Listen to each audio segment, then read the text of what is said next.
Hello students, NCERT physics class 12th में आप सभी का स्वागत है। आज से हम स्टार्ट करेंगे अध्याय 5 जिसका नाम है चुंबकत्व एवं द्रव्य।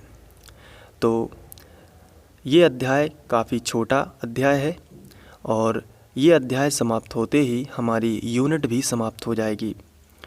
और इस अध्याय में कुछ 4-5 व्यंजक ऐसे हैं जो चैप्टर फर्स्ट से रिलेट करते हैं, जैसे कि कूलाम का नियम, अक्षीय निरक्षीय, साथ ही साथ द्विध्रुव को घुमाने में किया गया कार्य या फिर स्थितिज ऊर्जा, वो विद्युत से संबंधित थी। चैप्टर फर्स्ट में जो हमने पढ़ा था वो किससे संबंधित थी? विद्युत से संबंधित थी, लेकिन इसमें ये चुंबक से संबंधित हो जाएंगी। बाकी ज्यों का त्यों रहेगा, कुछ 1-2 चेंजेस रहेंगे तो वो हम लोग डेरिवेशन में देखेंगे। लेकिन अभी हम लोग इंट्रो वीडियो देख रहे हैं और इसमें हम ये देखेंगे कि कौन कौन से टॉपिक हैं जो इस चैप्टर में हैं। तो आइए स्टार्ट करते हैं। देखिए टॉपिक आपके सामने हैं, जैसे चुंबक के प्रकार पढ़ेंगे, चुंबक कहाँ से आई, क्या थी चुंबक के प्रकार क्या क्या हैं एवं चुंबक की क्वालिटी क्या क्या है। इसके बाद हम क्षण चुंबक के बारे में पढ़ेंगे, साथ ही साथ चुंबकीय बल रेखाएं क्या होती हैं इनको भी अच्छे से पढ़ेंगे। जैसे हमने विद्युत बल रेखाएं पढ़ी हुई हैं वैसे ही यहाँ पे चुंबकीय बल रेखाएं होती हैं, और विद्युत बल रेखाएं और चुंबकीय बल रेखाओं में क्या मेन डिफरेंस होता है वो भी हम लोग देखेंगे।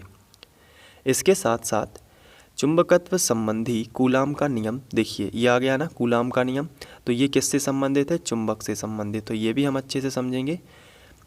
इसके बाद एक समान चुंबकीय क्षेत्र में चुंबकीय द्विध्रुव पर लगने वाले बल आघूर्ण की गणना, तो देखिए बल आघूर्ण भी हमें निकालना है। इसके बाद एक समान चुंबकीय क्षेत्र में द्विध्रुव को घुमाने में किए गए कार्य की गणना, तो द्विध्रुव जो होगा यहाँ पे वो चुंबक क्षण चुंबक से बनता है। जब आप समझोगे एक एक करके पूरा टॉपिक पूरा चैप्टर तो आपको फिर धीरे धीरे सभी डेरिवेशन समझ में आने लगेंगे। इसके बाद है एक समान चुंबकीय क्षेत्र में दंड चुंबक की स्थितिज ऊर्जा की गणना। देखिए कार्य की गणना करना है, स्थितिज ऊर्जा की गणना करना है, पहले जैसे ही है ना डेरिवेशन पूरे चैप्टर फर्स्ट में जैसे थे।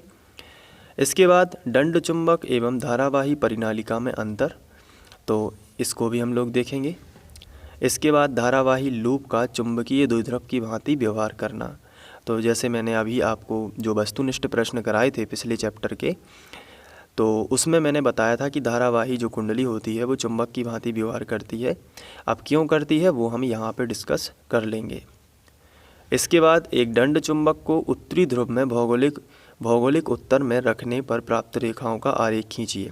ये जो टॉपिक मैं आपको बता रहा हूँ ये असल में क्वेश्चन ही है जो एग्ज़ाम में पूछे जाते हैं, तो इसी आधार पर हम लोग पढ़ रहे हैं ताकि हमारा पेपर बहुत अच्छा जाए और साथ ही साथ कोई भी क्वेश्चन जो है बाहर से ना आए। क्योंकि टॉपिक वाइज पढ़ने से होता क्या है कि हमें पूरा का पूरा यहाँ पे मैं आपको बता रहा हूँ जिससे हम इसको कर पाएंगे। इसके बाद हम लोग देखेंगे 9वां क्वेश्चन, एक दंड चुंबक को उत्तरी ध्रुव के भौगोलिक उत्तर में रखने पर प्राप्त रेखाओं का आरेख खींचिए। फिर इसके बाद हम अनुचुंबकीय, प्रतिचुंबकीय और लोह चुंबकीय पदार्थों के बारे में भी समझेंगे कि ये क्या होते हैं। आपने अभी तक इनके बारे में पढ़ा होगा, जैसे फेरोमैग्नेटिक होता है, मैग्नेटिक होता है, तो ये हैं क्या, इनके बारे में भी देखेंगे। साथ ही साथ हम नर्म लोहा और स्टील की तुलना भी करेंगे। तुलना मतलब इनका यहाँ से जैसे अंतर में कॉलम खींचते हैं ना, अंतर ही समझ लो आप, नर्म लोहा और स्टील में हम अंतर भी यहाँ पे देखेंगे।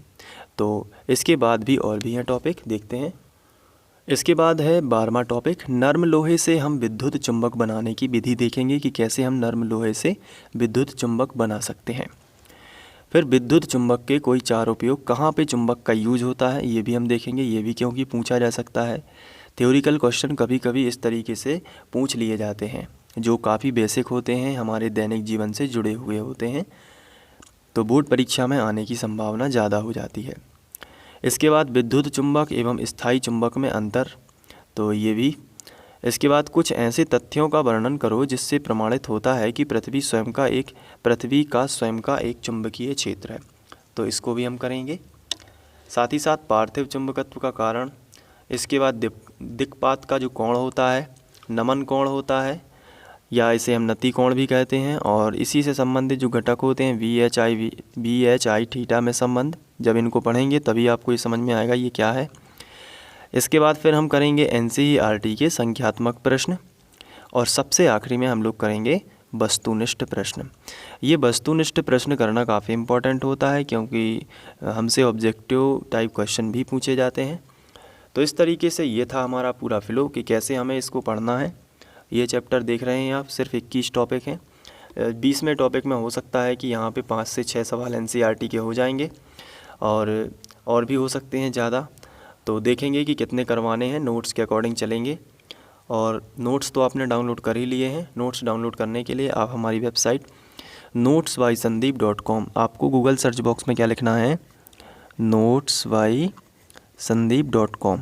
ये जब आप लिखोगे तो वेबसाइट पर पहुंच जाओगे, वहाँ पे आपको 3 डॉट दिखेंगे, तो वहाँ से आप नोट्स डाउनलोड कर लीजिए क्योंकि उन्हीं के आधार पर ही हम स्टडी कर रहे हैं।